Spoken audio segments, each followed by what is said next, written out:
బోటి గోంగూర కర్రీ అనుకున్నారు కదా, కానీ కాదు. వెజ్ రెసిపీ చాలా టేస్టీగా ఉంటుంది. గోంగూర పాస్తా కర్రీ ఎలా ప్రిపేర్ చేసుకోవాలో చూసేయండి. జీడిపప్పు ఇంకా పుచ్చిపప్పును తీసుకుని నానబెట్టి మెత్తగా గ్రైండ్ చేసుకుని రెడీగా పక్కనుంచేయండి. స్టవ్ ఆన్ చేసి కడాయి పెట్టి పాస్తా ఉడికించడానికి వాటర్ తీసుకోండి. సాల్ట్ ఇంకా ఆయిల్ వేసి వాటర్ ని బాగా మరగనివ్వండి. మరుగుతున్న వాటర్ లోకి పాస్తా వేసి ఇలా సాఫ్ట్ గా అయ్యేంత వరకు ఉడికించండి. ఉడికించిన పాస్తాని స్ట్రైనర్ లోకి తీసుకుని వాటర్ వేయండి. ఇలా వాటర్ వేయడం వల్ల పాస్తా ఓవర్ కుక్ అవ్వకుండా ఉండడంతో పాటు పొడి పొడిగా ఉంటుంది. స్టవ్ ఆన్ చేసి కడాయిలో ఆయిల్, పచ్చిమిర్చి, గోంగూర వేసి మెత్తగా అయ్యేంత వరకు బాగా ఉడికించక బౌల్ లోకి తీసుకోండి. కడాయిలో ఆయిల్ వేసి ఎండుమిరపకాయ ముక్కలు, సగాన్ని కట్ చేసిన పచ్చిమిర్చి, ఉల్లిపాయ ముక్కలు, సాల్ట్, పసుపు వేసి సాఫ్ట్ గా అయ్యేంత వరకు ఫ్రై చేయండి. ఉల్లిపాయ ముక్కలు సాఫ్ట్ గా ఫ్రై అయిన తర్వాత కరివేపాకు, ధనియాల పొడి, వేయించిన జీలకర్ర పొడితో పాటు అల్లం వెల్లుల్లి పేస్ట్ ని వేసి పచ్చివాసన పోయేంత వరకు బాగా ఫ్రై చేయండి. ముందుగా గ్రైండ్ చేసి రెడీగా పెట్టుకున్న పేస్ట్ ని దీంట్లో వేసి గ్రేవీ నుంచి ఆయిల్ పైకి తేలేంత వరకు బాగా ఉడికించండి. ఇప్పుడు దీంట్లో మనం ముందే ఉడికించి రెడీగా పెట్టుకున్న గోంగూర, కారం వేసి ఒకసారి మొత్తం కలిసేలాగా మిక్స్ చేయండి. వాటర్ వేసి మొత్తం కలిసేలా కలిపి గ్రేవీ ఉడుకుతున్నప్పుడు ఉడికించి రెడీగా పెట్టుకున్న పాస్తా వేసేయండి. గోంగూర పాస్తా కర్రీ బాగా ఉడికిలా దగ్గర పడిన తర్వాత కసూరి మేతి వేసి ఒకసారి కలిపి స్టవ్ ఆఫ్ చేసేయండి. అంతేనండి,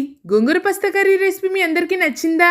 అయితే ఈ వీడియోకి లైక్ చేయడం మాత్రం మర్చిపోకండి. ఇటువంటి మరిన్ని రెసిపీస్ కోసం సబ్స్క్రైబ్ చేసుకోండి.